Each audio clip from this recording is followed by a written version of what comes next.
Hello everyone and welcome back again. Today we are going to conclude and complete our chapter 9, that is excess demand and deficient demand. Right, so only one topic is remaining over there, that is measures to correct excess or deficient demand. In the previous video we have studied about that what is excess demand and what are deficient demand. So excess demand is a condition where aggregate demand is more than aggregate supply, and the reverse condition is just go with the deficient demand when aggregate demand is less than aggregate supply, that is called deficient demand. So it is a pressure on the economy that how to correct these excess or deficient demand. So there are two measures or two policies by which we can correct excess and deficient demand. So here we are going to go through these two policies. So how we can correct these excess or deficient demand? This topic we have already studied this topic in chapter 5, that is money and banking, right? In that the name of the topic was how to control money supply in the economy. हम अपनी economy में money supply को कैसे control करते हैं, हमने वहाँ पर ये टॉपिक पूरा पढ़ा हुआ है. अगेन हम यहाँ पर उसको पढ़ रहे हैं. अब देखिए मनी सप्लाई और एक्सेस और डेफिशिएंट डिमांड कैसे कनेक्ट होते हैं आपस में. मनी सप्लाई, अगर आपकी कंट्री में मनी सप्लाई बढ़ जाता है तो जब मनी सप्लाई बढ़ जाएगा तो क्या होगा, इन्फ्लेशन की कंडीशन होगी, लोग ज़्यादा डिमांड करेंगे, तो उस कंडीशन को हम बोलते हैं एक्सेस डिमांड. तो जो भी हम मनी सप्लाई बढ़ने पर करते हैं वही हम एक्सेस डिमांड की कंडीशन में करेंगे, और जो हम मनी सप्लाई घटने पर करते हैं लाइक डिफ्लेशन की कंडीशन में करते हैं वही सेम थिंग हम डेफिशिएंट डिमांड में करते हैं. तो ये जो टॉपिक है this is very important topic because ये आपके इस चैप्टर में भी है, ये आपके मनी एंड सप्लाई चैप्टर में भी है. तो इम्पॉर्टेंट है टॉपिक, हमें बहुत ध्यान से करना है. तो हम कैसे कंट्रोल कर सकते हैं एक्सेस और डेफिशिएंट डिमांड को. देखिए दो मेजर्स होते हैं, एक होता है फिस्कल पॉलिसी और एक होता है मॉनेटरी पॉलिसी. फिस्कल पॉलिसी जो होता है उसको आपकी कंट्री की जो गवर्नमेंट होती है वो ऑपरेट करती है. सरकार यानी कि आपकी जो सरकार है वो किस तरीके से एक्सेस या डेफिशिएंट डिमांड को कंट्रोल कर सकती है, that policies are known as fiscal policy. और मॉनेटरी पॉलिसी यानी कि आपकी जो कंट्री की जो एपेक्स बैंक होती है वो आपकी कंट्री में मनी सप्लाई या एक्सेस या डेफिशिएंट डिमांड को कैसे कंट्रोल कर सकती है. ये दो सिचुएशंस होती हैं, दो पॉलिसीज़ होती हैं by which we can control the excess और deficient demand in an economy. तो सबसे पहले हम देखते हैं कि सरकार जो होती है, जो गवर्नमेंट होती है, वो एक्सेस डिमांड या डेफिशिएंट डिमांड की कंडीशन को कैसे कंट्रोल करती है, कैसे चेक करती है. First one is change in government spending. सरकार क्या करेगी, अगर आपकी जो डिमांड है वो कैसी है, एक्सेस डिमांड है, तो एक्सेस डिमांड की कंडीशन में सरकार को क्या करना है, डिमांड को कम करना है. तो जब सरकार को डिमांड को कम करना होगा तो वो अपने एक्सपेंडिचर्स को, अपने खर्चों को क्या कर देगी, कम कर देगी. ठीक है, सरकार क्या कर देगी, अपने खर्चों को कम कर देगी. जब सरकार अपने खर्चों को कम करेगी यानी कि ना वो ब्रिजेस बनवाएगी, ना डैम्स बनवाएगी, ना फ्लाईओवर्स बनवाएगी, तो लोगों को एम्प्लॉयमेंट नहीं मिलेगा. जब एम्प्लॉयमेंट नहीं मिलेगा तो इनकम नहीं आएगी, और इनकम नहीं आएगी तो लोगों की परचेजिंग पावर कैपेसिटी कम होगी और लोग डिमांड कम करेंगे. तो एक्सेस डिमांड की कंडीशन में आपकी जो सरकार है, आपकी जो गवर्नमेंट है, वो अपने एक्सपेंडिचर्स को क्या कर लेगी, कम कर लेगी. और डेफिशिएंट डिमांड की कंडीशन में सरकार क्या करेगी, डेफिशिएंट डिमांड की कंडीशन क्या है, जब डिमांड आपकी कम है इकोनॉमी में, आपकी डिमांड को इंक्रीज़ करना है सरकार को, तो सरकार क्या करेगी, ब्रिजेस बनाएगी, डैम्स बनाएगी, लोगों को रोज़गार देगी, एम्प्लॉयमेंट देगी. एम्प्लॉयमेंट मिलने के बाद लोगों के पास पैसा आएगा, और जब पैसा आएगा तो क्या होगा, लोगों की परचेजिंग पावर कैपेसिटी बढ़ेगी और लोग ज़्यादा डिमांड करना स्टार्ट करेंगे. ठीक है, तो गवर्नमेंट एक्सपेंडिचर एक्सेस डिमांड की कंडीशन में तो कम करते हैं और डेफिशिएंट डिमांड की कंडीशन में ज़्यादा करते हैं. Second thing is change in taxes. दूसरा तरीका सरकार और क्या अपना सकती है, दूसरा तरीका और क्या अडॉप्ट कर सकती है गवर्नमेंट एक्सेस और डेफिशिएंट डिमांड को कंट्रोल करने में, कि अगर आपकी एक्सेस डिमांड है, डिमांड लोग बहुत ज़्यादा कर रहे हैं, तो सरकार क्या करेगी, टैक्स को बढ़ा देगी. टैक्स बढ़ते ही क्या होगा, जैसे हमारे टैक्स बढ़ जाएगा, पहले तो मैं 10% टैक्स देती थी अपनी इनकम पर, now I will have to give 15% tax on my income. And if I will pay 15% tax on my income, then definitely my income will be less. in comparison to previous thing, in comparison to my previous income. So what will I do? I will stretch my demand, I will lower my demand, मैं अपनी demand को क्या कर दूंगी, कम कर दूंगी. तो excess demand की कंडीशन में आपकी जो सरकार है वो टैक्सेस को क्या कर देती है, बढ़ा देती है. और डेफिशिएंट डिमांड की कंडीशन में क्योंकि लोग डिमांड बहुत कम कर रहे हैं, हमें डिमांड को बढ़ाना है, तो आपकी जो टैक्सेस हैं उनको कम कर दिया जाता है. पहले हम 10% देते थे, अब हम only will give 5% to the government. अब जो हमारा 5% बच रहा है तो हम उसकी क्या करेंगे, डिमांड करेंगे, हमारी इनकम बढ़ जाएगी. तो इस तरीके से जो आपकी गवर्नमेंट होती है वो आपके स्पेंडिंग्स के थ्रू और टैक्सेस के थ्रू आपके एक्सेस डिमांड और डेफिशिएंट डिमांड को कंट्रोल करती है. राइट. अब हम बात करते हैं मॉनेटरी पॉलिसी की. Monetary policy is operated by the apex bank of our country, that is RBI. अब आरबीआई कैसे कंट्रोल करती है? आरबीआई दो तरीके से कंट्रोल करती है, क्वांटिटेटिव मेजर्स और क्वालिटेटिव मेजर्स. ठीक है. क्वांटिटेटिव मेजर्स क्या कौन से होते हैं, जिनको हम क्वांटिटी में मेजर कर सकते हैं. क्वालिटेटिव जो वो होते हैं जिनमें क्वालिटीज़ देखी जाती हैं. तो क्वांटिटेटिव मेजर्स में 4 चीज़ें आती हैं आपकी, bank rate, repo rate, open market operation and legal reserve ratio. ये सब कुछ हमने मनी एंड सप्लाई चैप्टर में पढ़ा हुआ है. बैंक रेट्स क्या होते हैं, सबसे पहले ये समझ लीजिए. I have already told you in that chapter also, but again I am telling you. Bank rate वो रेट होता है जब देखिए, जब आपकी आरबीआई कमर्शियल बैंक को लोन देती है. कमर्शियल बैंक को जब आरबीआई क्या देती है, लोन देती है, तो उसके बदले में कमर्शियल बैंक आरबीआई को इंटरेस्ट देती है. उस इंटरेस्ट को अगर वो लॉन्ग टर्म के लिए ले, अगर commercial bank for more than 1 year RBI से पैसा ले रही है तो उसको बोलते हैं हम बैंक रेट. और अगर आरबीआई से कमर्शियल बैंक शॉर्ट टर्म के लिए पैसा ले रही है, 1 साल से कम के लिए पैसा ले रही है, तो उसको हम बोलते हैं रेपो रेट. राइट. बस इतना सा डिफरेंस होता है दोनों में, बहुत बड़ा डिफरेंस नहीं है. Bank rate long term loan पर लगता है और repo rate short term loan पर लगता है. अब इसके थ्रू हम कैसे कंट्रोल कर सकते हैं एक्सेस और डेफिशिएंट डिमांड को. अब देखिए, अगर आपके यहाँ डिमांड बहुत ज़्यादा है, लोग बहुत ज़्यादा डिमांड कर रहे हैं, अब कमर्शियल बैंक अल्टीमेटली क्या करेगी, फिर पब्लिक को पैसा देती है. ठीक है. पब्लिक को, क्योंकि लोन क्यों ले रही है, पब्लिक को देने के लिए. अब क्या करेगी, और फिर पब्लिक से भी इंटरेस्ट चार्ज करेगी. पब्लिक किसको देती है, कमर्शियल बैंक को देती है. इतनी बात समझ लीजिए. अब फिर क्या होगा कि अगर आपकी इकोनॉमी में डिमांड बहुत ज़्यादा है, एक्सेस डिमांड की कंडीशन है, तो हमें डिमांड लोगों से क्या करनी है, कम करनी है. तो आरबीआई क्या करेगी, अपने इंटरेस्ट को बढ़ा देगी, बैंक रेट को बढ़ा देगी. और जब बैंक रेट बढ़ेगा तो ऑब्वियसली कमर्शियल बैंक भी पब्लिक से ज़्यादा इंटरेस्ट चार्ज करेगी. और ज़्यादा इंटरेस्ट चार्ज करेगी तो लोग लोन लेने नहीं जाएंगे बैंक्स में, और जब लोन लेने नहीं जाएंगे तो लोग डिमांड नहीं करेंगे. राइट. तो इस तरीके से हम एक्सेस डिमांड की कंडीशन को कवर अप कर सकते हैं. राइट. अगर आपके यहाँ डिमांड बहुत ज़्यादा है तो आरबीआई अपने इंटरेस्ट को इंक्रीज़ कर देती है, बैंक रेट को बढ़ा देती है. अल्टीमेटली कमर्शियल बैंक अपने इंटरेस्ट रेट को बढ़ा देती है from the public, and consequently public will not go to the banks to take the loan. Right.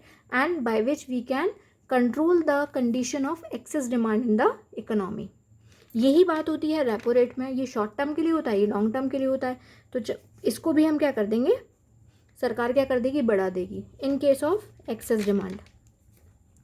ये दोनों एक्सेस डिमांड के केस में होगा. और डेफिशिएंट डिमांड के केस में जस्ट इसका रिवर्स हो जाएगा. अगर आपके यहाँ डिमांड बहुत कम है, डिमांड बहुत ज़्यादा कम है आपके यहाँ, तो हम क्या करेंगे, हमें क्या करना है, पब्लिक को ज़्यादा पैसा देना है जिससे कि डिमांड बढ़े. ठीक है. तो बढ़ाने के लिए आरबीआई क्या करेगी, अपने इंटरेस्ट को कम कर लेगी. इंटरेस्ट कम करेगी तो कमर्शियल बैंक पब्लिक को ज़्यादा पैसा दे पाएगी, ज़्यादा लोन दे पाएगी कम रेट ऑफ इंटरेस्ट पर. राइट. तो जस्ट इसका रिवर्स किसके साथ हो जाता है, जस्ट इसका रिवर्स हो जाता है डेफिशिएंट डिमांड के साथ. डेफिशिएंट डिमांड में हम क्या करते हैं, इंटरेस्ट को, यानी कि आपकी जो आरबीआई है वो अपनी इंटरेस्ट को क्या कर देगी, कम कर देगी, so that the commercial bank can give more amount of loan to the public with low rate of interest, and the condition of deficient demand can be controlled. Next is open market operation. Open market operation क्या होता है? Open market operation होता है sale and purchase of securities, sale and purchase of government securities. सरकार क्या करती है? अपनी सिक्योरिटीज़ को, अपने शेयर्स, डिबेंचर्स, बॉन्ड्स को सेल आउट करती है टू द जनरल पब्लिक। अब क्या है, अगर आपके यहाँ एक्सेस डिमांड है, बहुत ज़्यादा डिमांड हो रही है, लोग बहुत ज़्यादा डिमांड कर रहे हैं, तो आपकी जो गवर्नमेंट है वो डिमांड को कम करने के लिए क्या करेगी? जो उसके पास सिक्योरिटीज़ हैं, ओपन मार्केट ऑपरेशन क्या होता है? Sale and purchase of securities. ठीक है, अगर आपके यहाँ बहुत ज़्यादा डिमांड कर रहे हैं लोग, ठीक है, हर चीज़ की बहुत ज़्यादा डिमांड कर रहे हैं, तो जो आपकी गवर्नमेंट है वो अपनी सिक्योरिटीज़ को क्या करना शुरू करेगी? सेल करना शुरू करेगी। सेल करेगी तो लोगों के पास से क्या आएगा? हमारे पास पैसा आ जाएगा, और जब हमारे पास, जब सरकार के पास पैसा आ जाएगा, जब आपकी आरबीआई के पास पैसा आ जाएगा, तो क्या होगा? लोग डिमांड कम करेंगे। Again I am telling you, open market operation का मतलब होता है sale and purchase of government securities to the people. तो जब हम पब्लिक को अपनी सिक्योरिटीज़ को सेल कर देंगे, ठीक है, हम क्या करेंगे? हमें लोगों की डिमांड को कम करना है, क्योंकि लोगों के पास पैसा बहुत है, हमें लोगों से पैसा लेना है, उनका पैसा निकलवाना है कैसे भी, क्योंकि जब तक उनके पास पैसा रहेगा दे विल कंटिन्यूसली डिमांड। ठीक है, अब हमें क्या करना है? We will have to decrease the demand, and for decreasing the demand we will have to sell the securities. हम, सरकार क्या करेगी? अपनी सिक्योरिटीज़ को बेचेगी। जब बेचेगी तो पब्लिक उसको खरीदेगी, और ख़रीदेगी तो पैसे देकर ही तो खरीदेगी, तो जो भी पब्लिक के पास पैसा होगा वो किसके पास आ जाएगा? आरबीआई के पास आ जाएगा। और अगर आपके यहाँ डेफिशिएंट डिमांड है, डिमांड कैसी है? कम है आपकी कंट्री में, तो हम क्या करते हैं? अपनी सिक्योरिटीज़ को, जो सरकार है सिक्योरिटीज़ को परचेज़ कर लेती है, जो भी सिक्योरिटीज़ पब्लिक के पास होती है उनको क्या कर लेती है? परचेज़ कर लेती है। That is the effect of open market operation. Next is LRR। LRR जिसको हम बोलते हैं, जस्ट अ मिनट,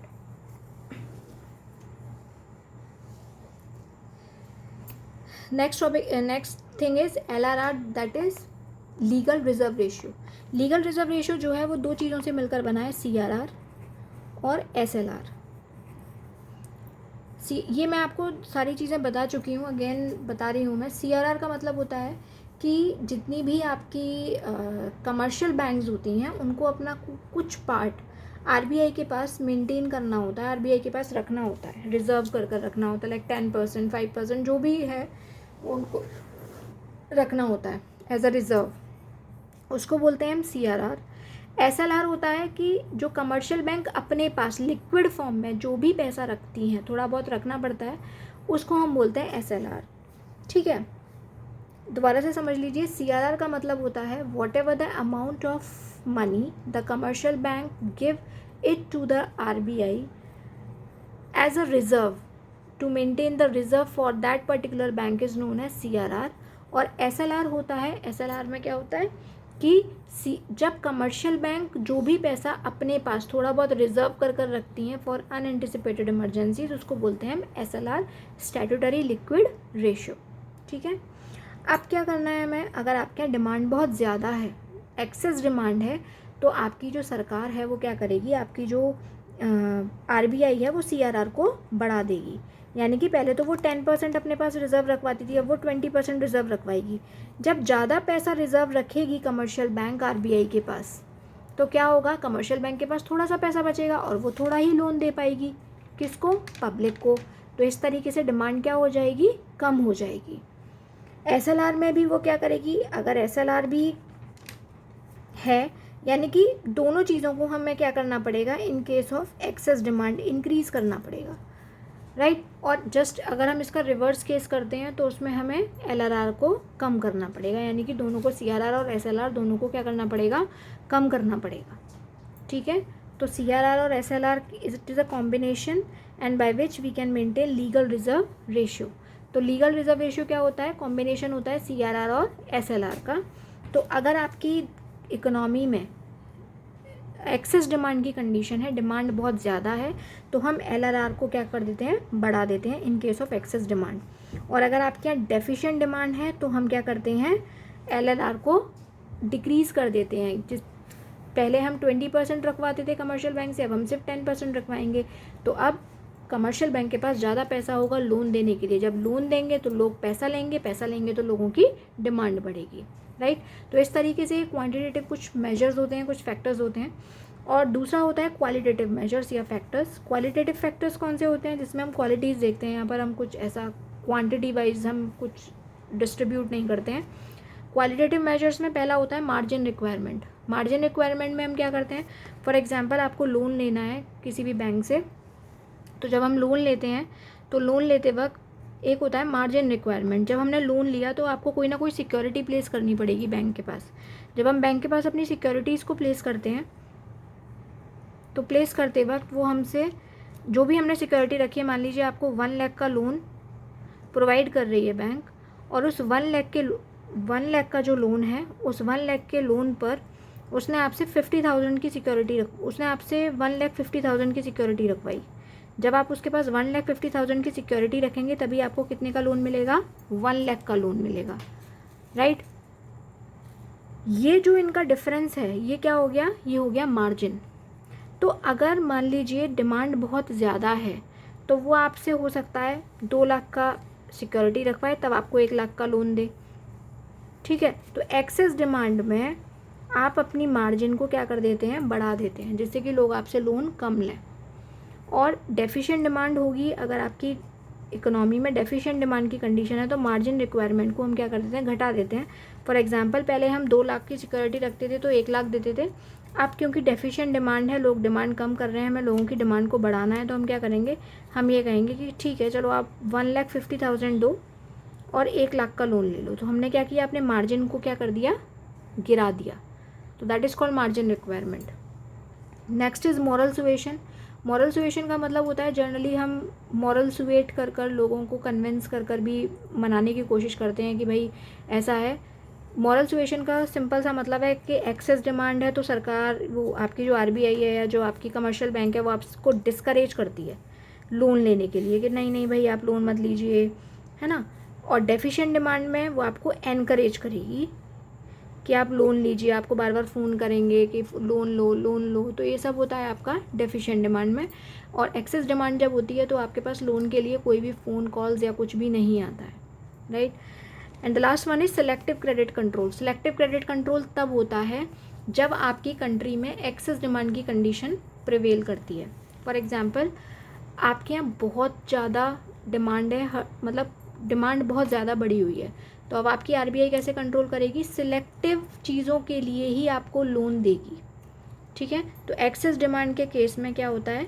सिलेक्टिव चीज़ों के लिए आपको क्रेडिट दिया जाता है, अदरवाइज़ आपको कोई भी लोन प्रोवाइड नहीं किया जाएगा। लेकिन अगर डेफिशिएंट डिमांड है तो वहाँ पर सिलेक्टिव क्रेडिट कंट्रोल वर्क नहीं करता है, वहाँ पर फिर आपको लोन ऐसे ही प्रोवाइड किया जाता है। तो these are some of the measures by which we can control the excess और डेफिशिएंट डिमांड, राइट। ये 2 पॉलिसीज़ होती हैं, physical policy and monetary policy. Physical policy which is operate by the government and monetary policy operated by the RBI or Apex Bank of our country. So here your chapter 9 is completed. I hope you all have understood that. Thank you.